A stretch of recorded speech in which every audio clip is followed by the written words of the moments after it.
future is now. Now everything is an app or a gig, and usually everything is both. Now you may be lucky enough to live on App Island. App Island is an all-inclusive resort where for a fee and a nominal service fee from the app, you can have some other human babysit your kids, walk your dog, shop for your groceries, and clean your house. This frees you up to do a variety of things like streaming, or binge watching, or clickbaiting, or even downloading more apps. Ah, the future, just like we envisioned on the Jetsons. Not rich enough to live on App Island? No problem.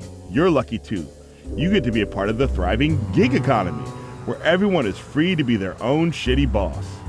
In the gig economy, you can work that side hustle for a little extra scratch, or a shiny new bike, or better yet, rent money, make it rain on your landlord. Only you limit what you can achieve in the gig economy. Success is determined by how much hustle is in your side hustle. With enough luck, guts, gumption, lack of sleep, and a willingness to constantly put yourself in close quarters with strangers who treat you like you're their servant, then you too can one day make it to App Island and graze at the all-you-can-app buffet. It's a con as old as America.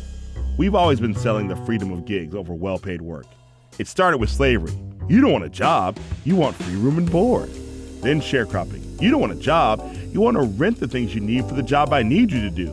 But the math will never work out in your favor. Never! Then the robber barons with their top hats and big cigars gave everyone, even the kids, the freedom to have a gig in their sausage factories, railroads, or sewing factories.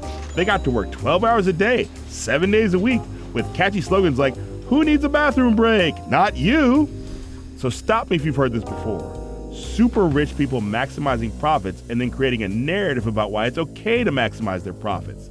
The narrative is packed with buzzwords like freedom and flexibility and lift yourself up by your bootstraps. But in the end, it's just a way for the super rich to get super richer. It's a con about the American dream that may be more American than the American dream.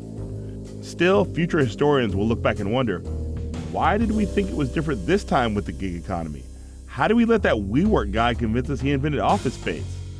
Why couldn't we see that the gig economy was just, well, the same old American economy that prioritizes profits for the rich over safety, security, and living wages for the rest of us? Part of how they sold us the gig economy was as a side hustle. But this idea of money on the side, or in addition to a real job, is largely a myth. Around a third of gig economy workers rely on gigs as their primary source of income. 69% of those are people of color.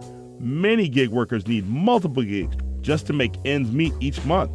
So stop thinking of the gig economy as new. A domestic worker who cleans homes in San Antonio has a gig, just like the Uber drivers in San Francisco, just like the gig a century ago that the victims of the Triangle Shirtwaist Fire had. History moment. The difference is now a tech bro, and in tech it's usually a bro, is now the middleman, or middle bro, making a fee off of each transaction. And by rebranding work as a gig for the new economy, some tech companies have found robber baron-sized loopholes big enough for a company like Uber to drive $80 billion through.